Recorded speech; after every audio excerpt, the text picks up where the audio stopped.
In these perilous times, see from current events how biblical prophecy is coming to pass in front of our eyes. You're watching In the Last Days, the program that looks at Israel and the end times with teaching from a Hebraic perspective. With Martin and Natalie Blackham, thank you to our friends and partners who make this program possible. Now, here's Martin and Natalie. Hi, welcome to the In the Last Days television program with myself, Martin Blackham, and my wife, Natalie Blackham, from our studio in Jerusalem with this very special Hanukkah program where we'll be discussing news that's been happening in Israel in the recent weeks. We'll be looking at some of the guests who will be coming into the studio that you'll be able to see and enjoy. We'll be talking about Natalie's book, and we'll be talking about all about Hanukkah, won't we, Natalie? So a lot to share and tell you about in the program. First of all, thank you to everybody who's been supporting us. We very much appreciate your support. We're developing the new live set, and we need your help for that, and we'll be telling you a bit in the program how you can help us and how you can support us, and we do depend on you for all the necessary purchases and all the necessary things that we need to get for the work here in Israel. Well, first of all, I wanted to read a few people's emails, and this is a card. You can write to us. Don't forget. The details how to contact us will be on the screen. This is from Derek. It says, "Dear brother and sister in Yeshua, I've managed to see part of your program on Revelation television entitled In the Last Days. I was so sad that I did not see the whole program as I found it so interesting and relevant. I have a small fellowship that the Lord allows me to shepherd, and I'm very interested in end time events." So thank you very much, Derek. Just to let you know, the program is now on a Sunday at 10 o'clock, isn't it, Natalie? Mm-hmm. So it's on fortnightly on a Sunday, and it's repeated on a Monday at 10 a.m. in the morning. So you can catch it every fortnight. Don't forget to... But don't forget to say also that you can also watch the program now when we put the program on Revelation TV, and after that we put them on YouTube, so people who haven't been able to catch it or forget or whatever, you can go in the last days, you go on our YouTube, and we have a special channel now, so you can watch all of them. So it's interesting. If you want to share with some friends, you find them interesting, you can send the link to them. It's very simple to do now, just using the media. So don't forget, you can see the program on YouTube, and also please bear with us. We are changing the website as we speak, so if it's a bit out of date, we apologize about that. We are launching a new website which will be up very soon, and hopefully even when this program goes out, Natalie. This is an email from Peter. Peter says, "It was from Revelation television that I first noticed the website In the Last Days, and from there learned of the book of the beauty of the Hebrew language." Peter says, "I have had an interest in Jewish people all of my adult life. My father-in-law had his barber shop next to a family of Jews who had their property next door to him in Manchester, England, and had a fascination with the people and an admiration for their achievements, which he passed on to me. As a Christian, I found myself drawn and sometimes bemused by the Jewish people that I meet. So it is that I take opportunity to learn more of the historic and present-day people whom Adonai calls as his own." And it's because of that, because of what's going on with end times, that we have this program, that you can learn more about what's going on in Israel. And to talk about what's going on, we have, of course, the general election in Israel, which is now due in January 2013. And also, as we speak and as we came into the studio today, we've had the fighting in Gaza, and this is from Arat Sheva. It says, "Israel Defense Force Chief of Staff General Benny Gantz announced the start of Operation Pillar of Cloud. The operation began with the assassination of one of the terrorist commanders of Hamas in Gaza. Pillar of Cloud is the biblical reference to the divine cloud that protected the Jewish people in the wanderings in the desert." So the very operation which is currently underway as we're filming. It may well be over by the time that the program goes out, but it's very important for you to understand some of the background to what's happening in Gaza. First of all, we have to understand that Hamas, which means violence in Hebrew, Hamas is a recognized terrorist organization in both in Israel, in the United Kingdom, in Europe, and the United States. So when the BBC cover that, it's very important that you realize that it's terrorists that are firing missiles at Israel. And if we can go straight to the next bit of news, which is about 3 people were killed. There was 3 people killed as a result of the missiles being fired out of Gaza. And another thing that the media is not telling you is that these rockets, that these missiles, and we're going to put on the screen some information so that you'll know a bit more about the type of rockets that are being fired at Israel. But these missiles that are being fired at Israel have been going on all year. So, you know, when the BBC says that things are being escalated, it's the terrorists that have escalated the situation from Gaza. And one of the terrible things, let me just go straight to that, because I found this when I was doing the research for the program about one of the defense missiles that Israel is sending, called the Iron Dome. And I can't put my fingers on it at the moment, but I'll come back to that. This Iron Dome system is to defend Israel. It's not to attack Gaza. And yet, on this news website, it said that Israelis were firing missiles at Gaza, as if these missiles are being fired at civilian. And what they show is the civilian population. Yeah, no. The Iron Dome is done to intercept the missiles, and obviously they have to blow them in the air. So they don't come onto the civilians. And I heard this morning that they are putting a new one. It's very expensive, but obviously life is very expensive, it's very holy, so they are doing now a 5th one, and they're bringing back again close to the Gaza border because there is too many rockets. And you have to understand also, when rockets, very often the terrorists send a barrage of rockets, many together, because the time that the Iron Dome sent a missile to stop the missile was coming onto the land of Israel, and time for the missile to arrive, they send another one. So the system doesn't have the time to send another one. So people have to hide anyway, because the Iron Dome can't catch every rocket. But obviously they catch a lot. So it means that there is less casualty, there is less damage in the houses or shops and things like that. And today also the roads have been stopped all in the south, because there is the army, they need to have the place, and obviously for the people it's dangerous to be outside. I've got it. I found the news item. It says this. Let me just get this up at the camera. This is something I just cut off the Sky News website. It says, and let me just read this to you. This is because you need to know this, because the media is biased against Israel, and they are saying things which are not true. This is Sky News. It says, the Israeli military launches a missile. It doesn't explain what kind of missile it is, that it's a Patriot missile designed to knock down another missile, as Natalie was saying, from Iron Dome missile system in the southern Israeli city of Beersheba. And then the next thing is that people are looking at pictures of civilians being injured in Gaza, and they're thinking that the Israelis are firing missiles at them. The Israelis are not firing missiles into Gaza.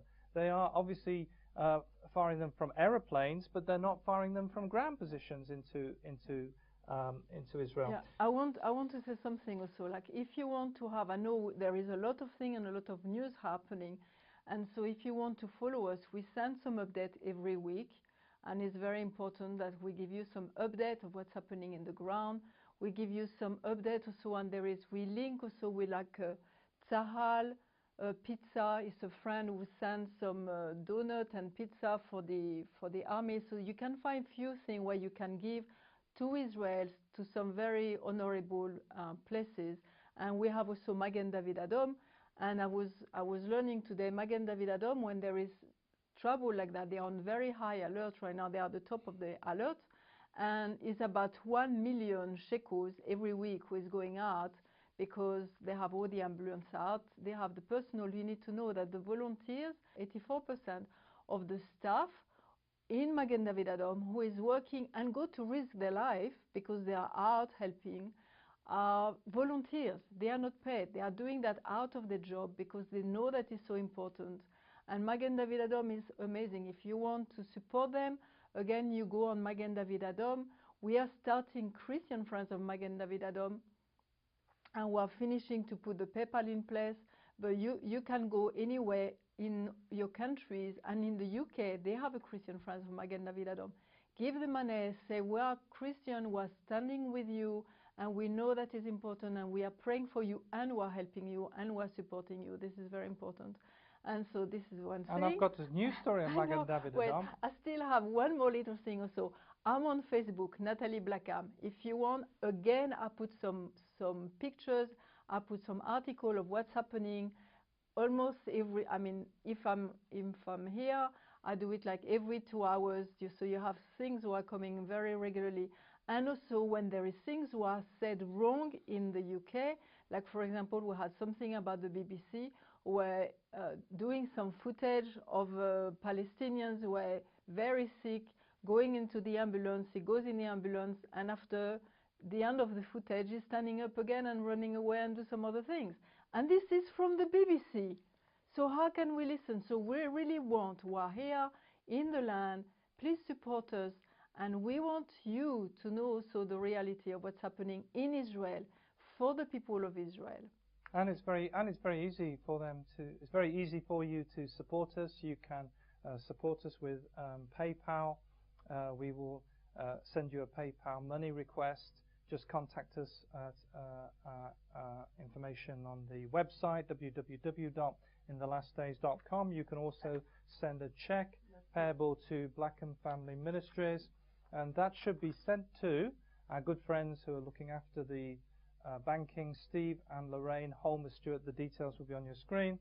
To Wynnham Drive, Fareham, PO168QE. That's 2 Wynnham Drive, Fareham, PO168QE. Now, every gift really does make a difference. You might say, well, you know, that we have large needs for television, but you know, even small gifts make a huge amount of difference. And not just that, but you are partnering with us. You're helping us with the work in Israel. You're becoming part of the work, because as you support us, as you stand with us financially, you are working with us for this very important end time role. And as Natalie was saying, you know, we are also working with Christian Friends of Magen David Adom. We'd also, after we finish the new website in the last days, we want to work on a news website so that you'll be able to get up-to-date news from Israel, and that's another project we'd like to do. Well, talking of the news, it said this is from the Daily Mail in the UK, and this is talking about. I just wanted to give you a bit of background of the story of the 3 people who were killed by the Hamas firing missiles into Israel. This is the headlines. It says they had nowhere to run. A horrifying dispatch from inside the devastated apartment where 3 people were killed by Hamas rockets as they ate breakfast. Now, what you need to know is that Hamas are targeting civilians. Israel are not, excuse me, Israel are not targeting civilians. They are defending Israel against terrorism. This is not explained by the media, but this is exactly what is happening. The Hamas are shooting their missiles into civilian areas, and the Israeli army are taking action against Hamas rocket launchers against military targets in Gaza. But nobody's explaining all of this. You know, when I was reading the newspaper, I almost thought it's like 2 armies fighting. It's not 2 armies fighting each other. One is a legitimate country which is defending its citizens against terrorists. It's as simple as that. And the media is very happy to make it into some sort of chess game. But it's very serious. It's life and death for people. And this is what the news story says from the Daily Mail. It says 3 people were killed when rockets struck an apartment block in Kiryat Malachi, southern Israel. This is not far from the Gaza border. No. Yes, but at the same time, Kiryat Malachi is quite far away compared to, like we always hear about Sderot. And Kiryat Malachi is very close to Ashdod. So you can see that the range of missiles is getting further. And again, I received some update from Magen David Adom, and they were saying... You're taking my news story again. Sorry. I'm sorry. I'm going to talk about that in a minute. Okay, so Okay, I'll leave you saying this is about Tel Aviv, and I want to talk about that in a minute. Okay. But we're going to come back in 1 minute to you, and we're going to do about Hanukkah, because it's the moment we're celebrating, and as this program goes out, we'll be celebrating Hanukkah. And you know, it's funny that there's not funny, but it's very interesting that there's this action taking place just as we're coming up to Hanukkah, because Hanukkah is all about, and I'm not taking anything from your story either, but all about Israel defending the land. Let me just finish this story and we go straight over to Hanukkah. It says this is the Daily Mail, and it says, this is the scene of this morning's rocket attacks on a 5-story dilapidated apartment block that killed 3 people as they ate breakfast. The kitchen sink in the flat suffered the direct hit, is filled with usual pots and pans, sitting in masses of broken crockery and chunks of plaster that were blown over. An upside-down kettle lies by what is a broken part of a kitchen cupboard. A fridge lies overturned on its side, covered in rubble. If you stumbled across the room by accident, you would be forgiven for thinking that it had been abandoned for months, not just since a fatal breakfast that morning. Thick grey dust lies on everything except for the odd flash of a yellow dustpan or a red cereal box. In the room that resembles a bedroom, the mattresses are turned on their sides, springs are poking out, and the legs of the base are sharply upwards at odd angles. The overhead lights have been blown off and are now swinging slowly on a flimsy wire. It says the walls are cracked, and it looks like what is blood on the wall. And this is quite graphic, but you know, what is happening in Israel is graphic.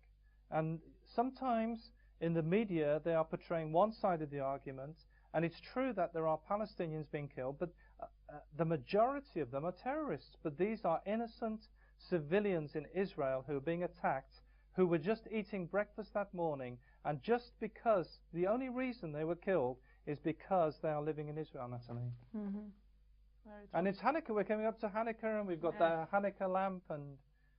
Yes, so I got to give you a bit of a story about Hanukkah. Hanukkah, interesting enough, is not in the Old Testament, but is in the New Testament. In John, you can look in your New Testament, in John 10, verse 22, where they speak about Yeshua, who is coming for the Feast of Dedication, or the Feast of the Light. They have different name.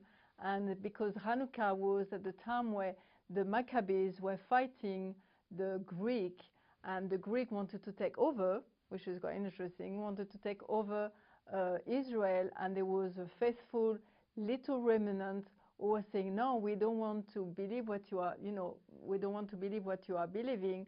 And the Greek was saying, no more Shabbat, no more Torah, no more circumcision, no more kosher food. Yeah, no more kosher food. And some were saying, no, I want to follow the commandment of God and I will carry on. So some were just dying or killed because they wanted to circumcise their children or do the Shabbat and all of that.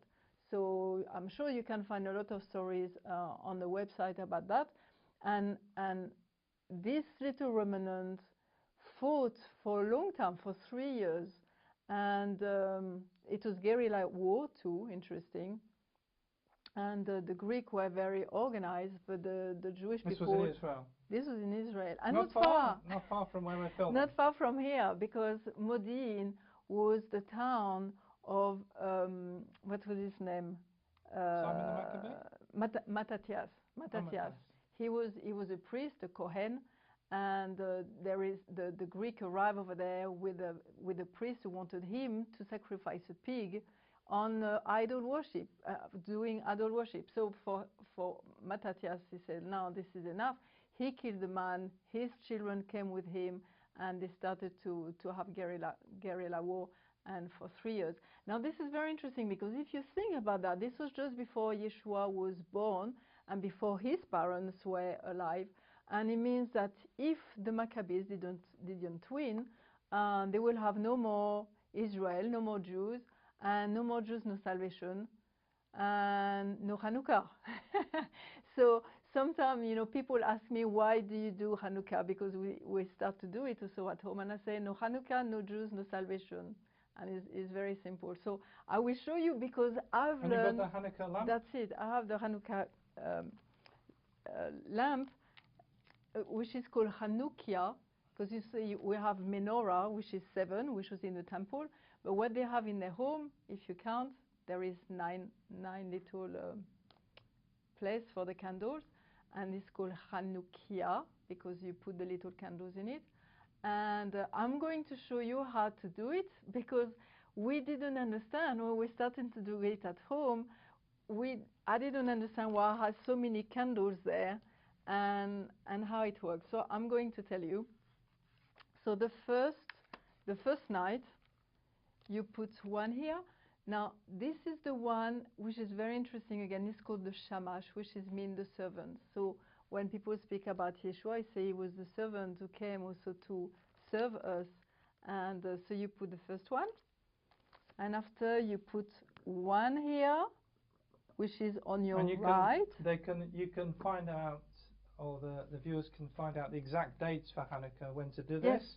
Yes. On the this year is from internet. No, I know. Okay. This year is from the 8th of December to the 16th of December. Okay, so every night from the 8th to the 16th.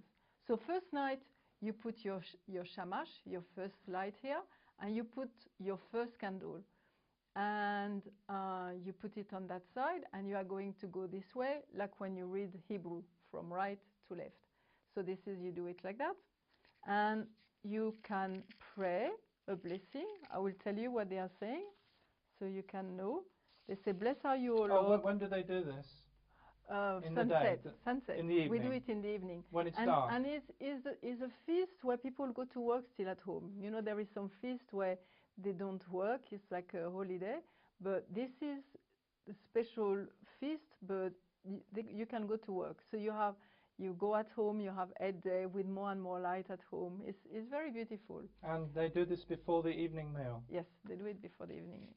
So they say, "Blessed are you, O Lord, King of the universe, who made miracles for our forefathers in those days in this time." So you do this one first, you see, and after you take it, and after you light up your first one, like that, okay? And you do it, and they have songs, and they play also the dreidel, which is this little thing, and it's written, whoops, and they play, sorry, and they play, and you have some letters in Hebrew, so you can learn a bit of Hebrew again today. This is the Pe for Po, which means here. Ne is for Nes, which is miracle. G is for Gadol, which is big. And He is for Haya, which is here. So it means that here big miracles happen. Yeah, happen. Okay? And why do they do that? Because it's what happened during. No, I mean, does it? You spin that? It's a game. that? Yeah, it's a game to play with the kids. Okay. And And if you have a letter, play game, what and do you you can eat. You can win. I can't remember exactly all the thing, but you can win. You can eat sweets. You can eat sweets. You eat sukvaniot, which is donuts, and they have. It's like a family time. Again, it's winter, so it gets dark very quickly, and it's a time that you celebrate that miracles happen. In Israel, when they know they were a little country, they have to keep the commandments and to give light to the nations. Now you see, you do that, and people sing some songs, and you look at the beauty of the light. You know, you have only one candle, and there is no more darkness. So when we stand for the light and for the commandments, there is the light. So you go for all of that, and they will go down. Okay, so I blow them. And the next day is the second day, so they are all gone. All of them, they will be finished. So you put another one, you put the shamash, and you put for the second day. Up, there it goes. And you have, and you have that one. And again, you do the same, and you say, you praise the Lord for what He's done, that He kept Israel safe. So you do the first one, okay? And you do your blessing, and you can say also, "Blessed are you, O Lord, our God, ruler of the universe, who has kept us alive, sustained us, and brought us to this season." And you see, right now with the war, this is so important. And like Shabbat is the same. Shabbat is to say that life, life will carry on and the truth will prevail. That's a good question. What happens on Shabbat with Hanukkah? They will do it like the Friday evening, and after they start again Saturday evening. Okay. And they do. Oh, you mean because you will have? Yeah, you still have your two Shabbat, your two candles for your Shabbat. So this is extra. I do. Yeah. You see, it's beautiful. So during at the end of the eighth day, you have all of them there, and it's beautiful because it makes more light. So sometimes you have to fight, and it's hard at the beginning. The more you fight for the right thing and you stand on the commandment of God, you have more light. We're out of time again. Okay. Well, it's been great to be with you. Thank you so much for joining us for this very special Hanukkah program. And if you've got any questions about Hanukkah, you can contact us at info@inthelastdays.com. We will do our best to come back to you and answer your questions. Don't forget to visit the website www.inthelastdays.com. You can go on there if you'd like to support us. There's the information about how to donate. And also if you'd like to get the email newsletter which goes out on a weekly basis. It's been great to be with you, and remember, we're living in the last days. You've been watching In the Last Days, a TV program with Martin and Natalie Blackham, the program that looks at Israel and the end times with teaching from a Hebraic perspective. If you would like to financially support the program or find out about conferences, meetings, or ministry products, then please contact us with the details on your screen. Visit our easy-to-use website at www.inthelastdays.com and register for our free e-newsletter. Get the latest news from Israel, product information, online video teaching, or watch today's TV program at a time that's convenient to you. Thank you again, friends and partners, for making this program possible. See you same time, same station for the next program from In the Last Days.